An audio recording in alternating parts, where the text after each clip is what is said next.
ఈరోజు ఎమ్మెల్సీ కవిత గారు చేసినటువంటి కామెంట్ చూస్తే కేసీఆర్ గారి అసలు రంగు బయటపడ్డది. బీజేపీ బీఆర్ఎస్ దోస్తాను కూడా తెలంగాణ ప్రజలు గమనిస్తున్నారు. గతంలోనే బీజేపీలో బీఆర్ఎస్ను విలీనం చేయాలని చెప్పి చేసినటువంటి కుట్రల విషయంలో కూడా కవిత గారు స్పందించడం, అదేవిధంగా బీజేపీ బీఆర్ఎస్ దోస్తాను కూడా ఏ రకంగా పార్లమెంట్ ఎలక్షన్లో కానీ ఎమ్మెల్సీ ఎలక్షన్లో కానీ వాళ్ళ పొత్తులు ఇలా కవిత గారి మాటల్లో తెలిసిపోయింది. మరి బీఆర్ఎస్ బీజేపీ విలీనం వెనుక దాగున్న నిజాలేంది, కవిత గారు ఒక్కొక్కటి బయట పెడుతుంటే కేసీఆర్ అసలు రంగు బయటపడ్డది. ముఖ్యంగా కేటీఆర్ కుటుంబంలో ఉన్నటువంటి తగాదాలను వాళ్ళ గొడవలను సర్దిద్దుకెళ్ళినటువంటి కేటీఆర్ ఇలా మా గౌరవ ముఖ్యమంత్రి గురించి మాట్లాడుతున్నాడు. నీ కుటుంబ గొడవలనే నువ్వు చక్కదిద్దుకున్నవి తెలంగాణ ప్రజలను ఏ రకంగా ఉద్ధరిస్తావని చెప్పి గతేళ్ళ మీ 10 ఏళ్ల పాలనలో తెలంగాణ ప్రజలు గమనించే కదా మిమ్మల్ని ప్రతిపక్షంలో కూర్చోబెట్టారు. ఇలా కవిత గారు మీ సోదరి ఓ ఇంట్లో సోదరుమని ఎదుగుతుంటే చూసేవారు లేని కేటీఆర్ తెలంగాణ ఆడపడుచుల పట్ల ఏ రకంగా ఆయనకు ఉందో, ఏ రకంగా గౌరవిస్తాడో మరి కేటీఆర్ ఒకసారి ఆలోచన చేసుకోవాల్సిన అవసరం ఉంది.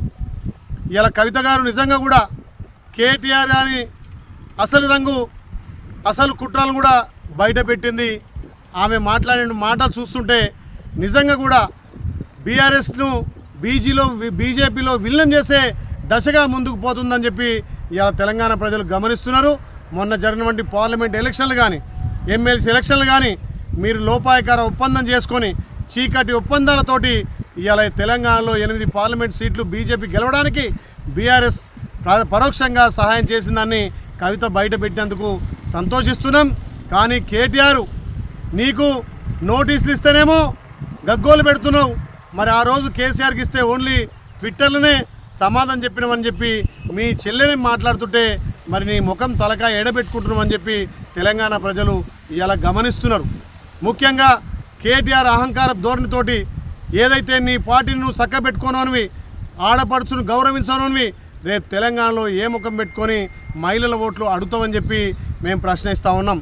కవిత చేసినటువంటి ఆరోపణలు అనుకోండి, పచ్చి నిజాలు అనుకోండి, ఇవాళ తెలంగాణ ప్రజలు గమనిస్తున్నారు. బీజేపీ బీఆర్ఎస్ దోస్తానికి ఇవే నిదర్శనమైన మాటలు, ఇదే నిదర్శనమైనటువంటి ఆరోపణలుగా కనిపిస్తున్నాయి. కాబట్టి ఏదో కాంగ్రెస్ కోవట్టుగా ఉందన్నారు. కాంగ్రెస్ కోవట్టుగా ఉండాల్సిన అవసరం లేదు.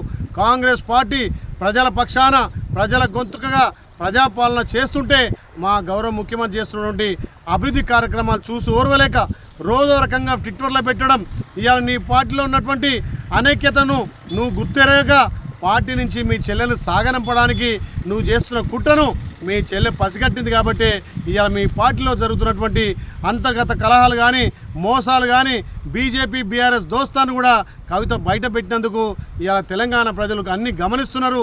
రేపు రాబోయే రోజుల్లో తప్పకుండా బీజేపీలో బీఆర్ఎస్ విలీనం చేయడానికే కేసీఆర్ పూనుకుండు. కాబట్టి కేటీఆర్ గారి నిజ స్వరూపాలను, వాళ్ళకు ఉన్నటువంటి స్వార్థ రాజకీయాలను ఇవాళ కవిత గారు బయట పెట్టినందుకు నిజంగా కూడా చాలా సంతోషం. ఏదైతే గతంలో జరిగినటువంటి లోటుపాట్లను గుర్తించి కవిత గారు లేఖ రాస్తే మరి ఆ లేఖను ఎవరు బయట పెట్టిర్రు? మీ పార్టీలోనే కోవట్లు కదా, మీ పార్టీలోనే ఇవాళ అంతర్గత కుమ్లాట వల్ల కవిత గారు రాసినటువంటి లేఖ బహిర్గతమైంది. ఆ లేఖలో కూడా కేసీఆర్ గత 10 ఏళ్లలో ఎట్లా ప్రజలను విస్మరించారు, ప్రజలకు ఏ రకంగా అన్యాయం చేసిర్రు, పార్టీ ఎట్లా అనగారిపోయిందో కవిత గారు చక్కటి సూచనలు మీకు ఇచ్చారు. కాబట్టి ఓర్చుకోలేక కవితను బయటకు పంపాలని చెప్పి మీ కుటుంబ తగాదాలు ఇలా మా పార్టీని రుద్దాలని చెప్పి బీజేపీ బీఆర్ఎస్ 2 కలిసి మా పార్టీ మీద దుష్ప్రచారం చేస్తున్నారు. మీ పింక్ మీడియా సోషల్ మీడియా ద్వారా మా పార్టీని బదనాం చేయాలి, మా ప్రజాపాలన ద్వారా ప్రజలకు అందిస్తున్నటువంటి సంక్షేమ పథకాల అభివృద్ధిని చూసి ఓర్వలేక కేటీఆర్ గారు ఇట్లా ట్విట్టర్ ద్వారా స్పందించడం నిజంగా విడ్డూరంగా ఉంది. ఇప్పటికైనా మీరు బుద్ధి తెచ్చుకొని సోయి తెచ్చుకొని మీ కుటుంబాన్ని చక్కన పెట్టి మీ పార్టీని బీజేపీలో విలీనం చేస్తారా, లేకపోతే ప్రజలకు ఏ రకంగా సమాధానం చెప్తారో కేటీఆర్ చెప్పాల్సిన అవసరం ఉంది.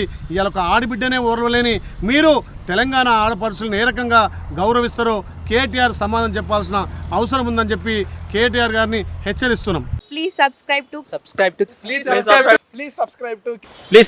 KTV Telugu. KTV Telugu. KTV Telugu. KTV Telugu. KTV Telugu. KTV Telugu channel.